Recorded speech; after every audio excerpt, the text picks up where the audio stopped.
हमारे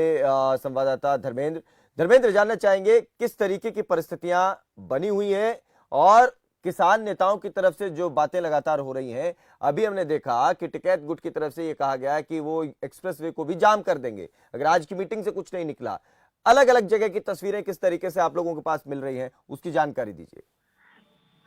देखिए अरुण, मैं आपको बता दूं कि जिस प्रकार से अब तक 4 मीटिंग हुई है और उनमें किसानों का किसी भी प्रकार से कोई संशोधन नहीं निकला है। किसान उससे बिल्कुल भी संतुष्ट नहीं है और हालांकि जिस प्रकार से टिकैत के गुटों को जो आह्वान है कि वो यमुना एक्सप्रेस को भी बंद कर देंगे, उनका बिल्कुल सही है, क्योंकि उन्हें लगता है कि हो सकता है आज भी जो मीटिंग होने वाली है शायद उनके पक्ष में ना हो, क्योंकि लगातार जो 4 मीटिंग हुई है उनमें कहीं ना कहीं भी किसान संतुष्ट नहीं है, उनकी बात बिल्कुल नहीं मानी जा रही है। और अगर मेरठ की बात करें तो मेरठ से भी लगातार गुट यहाँ से निकल रहे हैं धीरे धीरे, और भी लगातार संख्या जो मेरठ से जा रहे हैं लोग यहाँ से निकल रहे हैं किसान लगातार, क्योंकि मेरठ में भी कुछ जगह धरना प्रदर्शन भी हुए थे कलेक्ट्रेट के यहाँ पर भी, जो वहां तक नहीं पहुंच पा रहे हैं वो यहाँ पर अपना काम कर रहे हैं। हालांकि अगर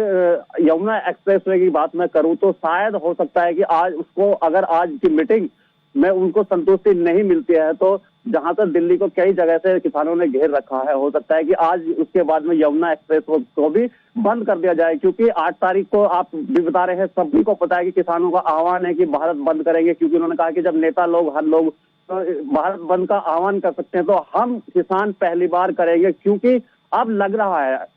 रहा है कि क्योंकि जिस प्रकार से इनकी मीटिंग हुई है उसमें कहीं भी कोई संतुष्टि नहीं मिली और उन्हें शायद कहीं ना कहीं अब भी संदेह है कि जो अगर आज मीटिंग होगी उसमें भी कहीं ना कहीं उनको संतुष्टि ना मिले और उनकी बात जो रखी थी उन्होंने शायद उसको भी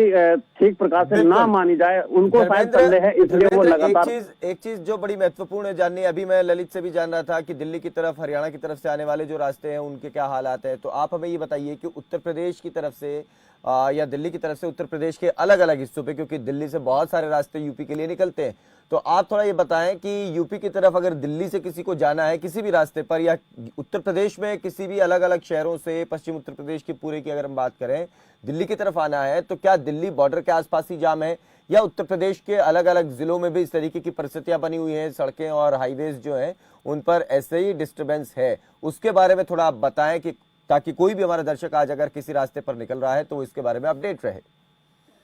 देखिए सबसे पहले तो मैं यही कहूंगा कि जो भी दिल्ली के लिए कुछ कर रहे हैं, अगर मैं हापुड़ से बात करूं, मेरठ से बात करूं, बुलंदशहर से बात करूं, क्योंकि तमाम रास्ते वो गाजियाबाद से होकर जाते हैं। हाँ। और अगर गाजियाबाद वो पहुंच जाते हैं तो गाजियाबाद से पहले ही एक वो पड़ता है, क्या नाम है, मुरादनगर है, मुरादनगर से थोड़ा अगर आगे पार करेंगे तो उसमें पड़ जाता है पाइपलाइन के रास्ते, वो दिल्ली के लिए भी जा सकते हैं, उधर लोनी के लिए निकल जाते हैं। और सबसे बड़ी इसमें बात है कि अगर सादरा जाना है, सादरा के लिए भी वही एक रास्ता सिर्फ वही बचा है, क्योंकि अगर मेन रास्ते से जाएंगे वो किसानों ने चौक कर रखा है, कई किलोमीटर तक वो जाम वहां पर लगा रहता है, पूरे दिन लोग। सबसे बड़ी बात है धर्मेंद्र, नजर बनाए रखिए पूरे इस आंदोलन पर भी और हर रास्ते पर भी और हर अपडेट पर भी, फिर आपके पास लौटेंगे। फिलहाल एक छोटे से ब्रेक के लिए हम रुक रहे हैं, लेकिन ब्रेक के बाद लौटेंगे तो बात एक ऐसी खबर की जो अब कहीं ना कहीं इस आंदोलन को और बड़ा बना रही है। अब कौन अपने सम्मान लौटा रहा है बताएंगे छोटे से ब्रेक के बाद।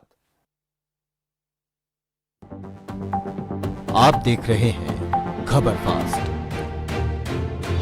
तेज खबर पैनी नजर।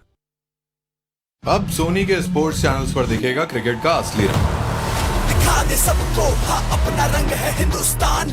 निकले नीला हाँ अपना रंग है हिंदुस्तान।